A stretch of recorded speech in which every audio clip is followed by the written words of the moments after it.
accurate forecast. Yeah, it's really worth all the nightmares, Kelly. I'll tell you, I was watching it. They have that new remake of Friday the 13th, the original. I caught that on cable the other night after the big storm day. Couldn't sleep. And then I couldn't sleep even more. Anyway, Susquehanna, Conowingo, Dang. The flood stage here, of course, we know 23.5. Stage now 17.41. And the highest forecast, happy to report, only 18.7. So that's going to be tomorrow evening. So we expect things to stay well within flood parameters there on the Conowingo.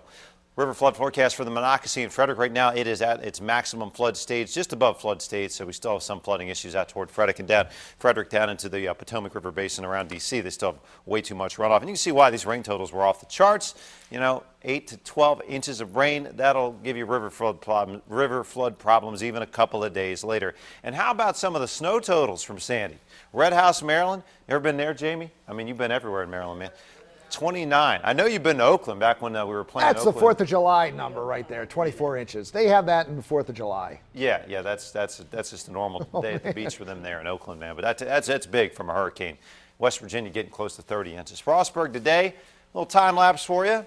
Out there at Maryland's westernmost big university, and I tell you, man, it's a winter wonderland. All right, back here, we're just watching weather basically slowly improve. Cloudy skies over Kent Island.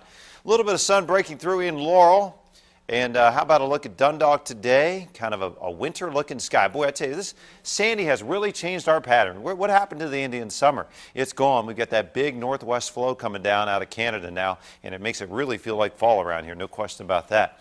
Current conditions now 52 at PWI. Sunset early tonight for the trick-or-treaters at 6:06. Going to have a light west breeze and cloudy conditions. I think we're dry, so that's good for all the trick-or-treaters, the ghouls and the goblins as they head out and about across the state, across the city. Weather will generally be okay. Just watch for fallen branches out there. Cool night tonight, and then into the day tomorrow. Really no change. It's going to be partly to mostly cloudy, upper 40s, and we're just kind of in this very November-like air mass.